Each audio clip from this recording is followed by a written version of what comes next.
Assalamu alaikum students, how are you all? I hope you all are fine and safe. Students, today we start exercise 1.1 unit 1. So this is very interesting unit. Unit is matrices and determinants. So we start exercise 1.1. Before we starting, we take a review of the previous lecture. So student, what we discussed in the previous lecture? We discussed matrix, order of matrix and equal matrix. Matrix are a rectangular collection of real numbers within a bracket is known as matrix. Then we discuss order of a matrix. So order of a matrix is number of rows by number of columns. Then we discuss equal matrix. So what are equal matrix?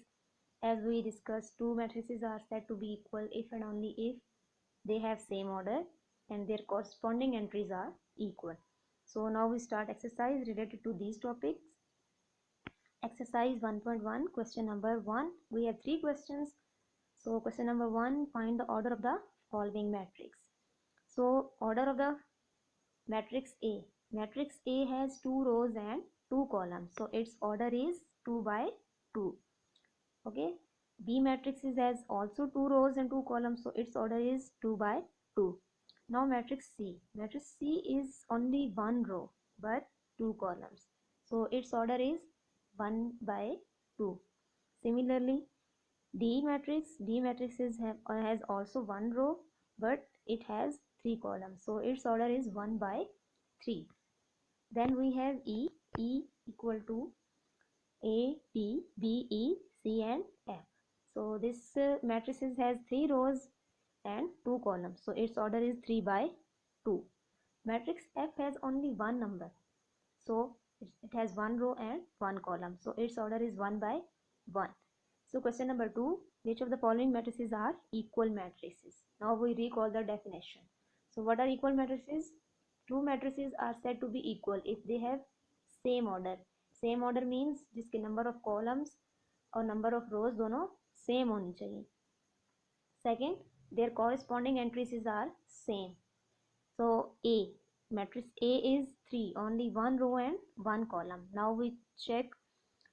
Look, matrix is C. Matrix C is 5 minus 2. 5 minus 2 equal to 3. So this matrix is equal to matrix A. Similarly, B equal to 3 and 5. So matrix B equal to matrix I. Okay देखिए students, अब यहाँ पे हमारे पास सी में भी जो है वो डी में भी जो है वो एक रो और 2 कॉलम्स आ रहे हैं, ठीक है, और आई में भी जो है वो एक रो और 2 कॉलम आ रहे हैं. लेकिन हमें इक्वल मैट्रिसेस की डेफिनेशन रिकॉल करनी है. उसमें हमें क्या कहा गया था? ऑर्डर तो सेम होना चाहिए लेकिन उसकी एंट्रीज भी क्या होनी चाहिए? सेम होनी चाहिए. तो अगर हम बी को डी के साथ करें तो यहाँ पे जहाँ पे 3 आ रहा है वहाँ पे 3 नहीं आ रहा, वहाँ पे क्या आ रहा है? 5 आ रहा है. तो इसलिए ये दोनों इक्वल नहीं है. So now look, matrix C is 3 and 3 plus 2. अगर हम सॉल्व करें उसको तो क्या आएगा हमारे पास? 3 और 5. सो बी किसकी इक्वल आ गया हमारे पास? आई की इक्वल आ गया. Now next, C and D.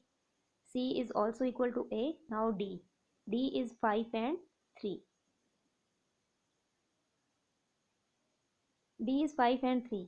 Look, 5 and 3 और हमें कहीं पे नज़र नहीं आ रहा. सो इसकी इक्वल कोई मैट्रिक्स नहीं है हमारे पास, ठीक है. Now E is 4, 0, 6 and 2. Now look matrix J. If we solve the matrix J, 2 plus 2, 4. So same, 2 minus 2, 0, 2 plus 4, 6 and 2 plus 0, 2.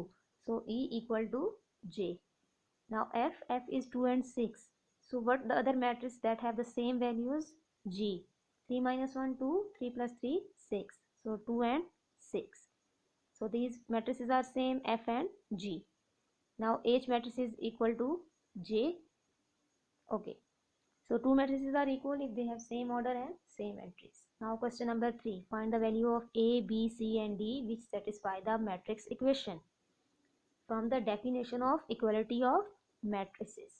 Equality of matrices की definition अभी हमने recall की थी कि दो matrices equal होते हैं जब वो same order की हों और same entities की हों.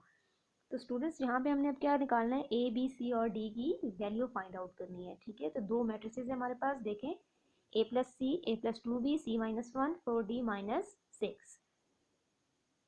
Second matrices is 0, -7, 3 and 2d. So equality की अगर डेफिनेशन देखें मैट्रिक्स की इक्वलिटी की, तो वो यही है ना कि अगर हमारे पास फर्स्ट एंट्री है जो वो सेकंड मैट्रिक्स की फर्स्ट एंट्री की इक्वल होगा। तो यहाँ पे फर्स्ट एंट्री क्या है, A plus C. So by definition A plus C किसकी इक्वल होगी, 0 के। ए प्लस टू भी किसकी इक्वल होगी, -7 के। सी -1 किसकी इक्वल होगी, 3 के।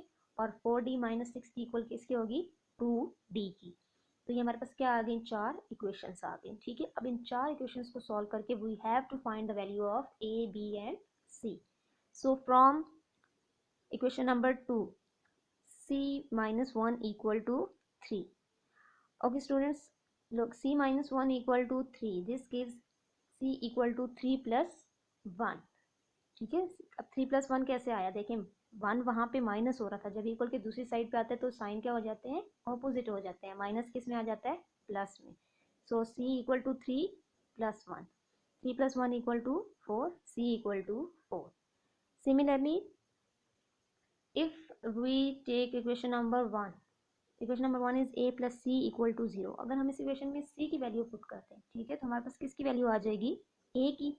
a प्लस 4 इक्वल टू 0, हमें a की वैल्यू चाहिए, तो 4 को दूसरी साइड पे लेके जाएंगे। ठीक है, अब वो वहाँ पे प्लस हो रहा है, यहाँ पे क्या हो जाएगा, आगे माइनस हो जाएगा। तो a की वैल्यू आपके पास क्या आ गई, -4। अगर आप इक्वेशन नंबर 3 को देखें, सॉरी, तो अगर हम उसमें a की वैल्यू फाइंड निकाल पुट कर दें, तो हम किसकी वैल्यू फाइंड कर सकते हैं, b की। सो a की वैल्यू क्या थी आपके पास, -4 प्लस 2b इक्वल टू -7। तो हम सेम कर देते हैं, b एक साइड पे कर लेते हैं और जो कांस्टेंट वैल्यूज हैं उनको सेम कर एक साइड पे कर लेते हैं। 2b इधर ही रखते हैं हम इसको। ठीक है, -4 को इक्वल की दूसरी तरफ ले जाते हैं, जब वो दूसरी तरफ जाएगा तो क्या हो जाएगा, प्लस। सो -7 प्लस 4, -7 प्लस 4 इक्वल टू -3। अब ये 2 कहाँ से आया है, देखें, हमें सिर्फ b की वैल्यू चाहिए। ठीक है, तो b के साथ और कुछ नहीं होना चाहिए, लेकिन यहाँ पे 2 क्या हो रहा है, इसके साथ मल्टीप्लाई हो रहा है। तो इसको हम जब खत्म करना चाहेंगे तो ये इक्वल की दूसरी साइड पे आके क्या हो जाएगा, डिवाइड हो जाएगा। ठीक है, जब एक चीज़ इस साइड पे मल्टीप्लाई हो रही होती है तो इक्वल की दूसरी तरफ जाके क्या हो जाती है, डिवाइड हो जाती है। तो इस तरह यहाँ से b की वैल्यू आपके पास क्या आ गई, -3/2। अभी हमें d की वैल्यू चाहिए, तो d की वैल्यू हम कहाँ से लेंगे, इक्वेशन नंबर 4 से लेंगे।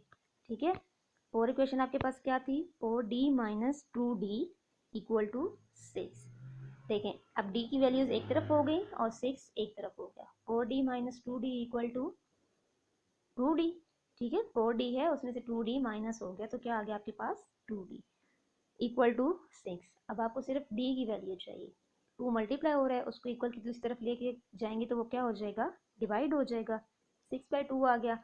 जब 6/2 आ गया तो 2 को अगर हम 6 पे डिवाइड करें तो हमारे पास आंसर क्या आएगा, 3।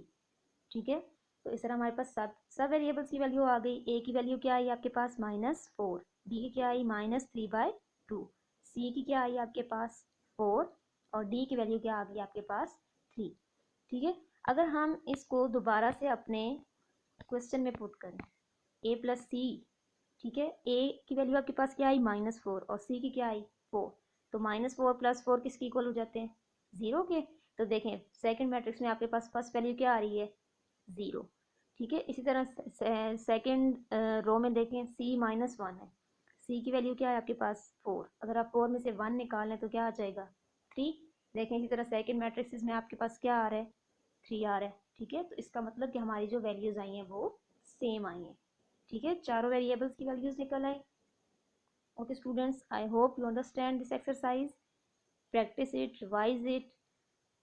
Okay, so stay home, stay safe. Allah Hafiz.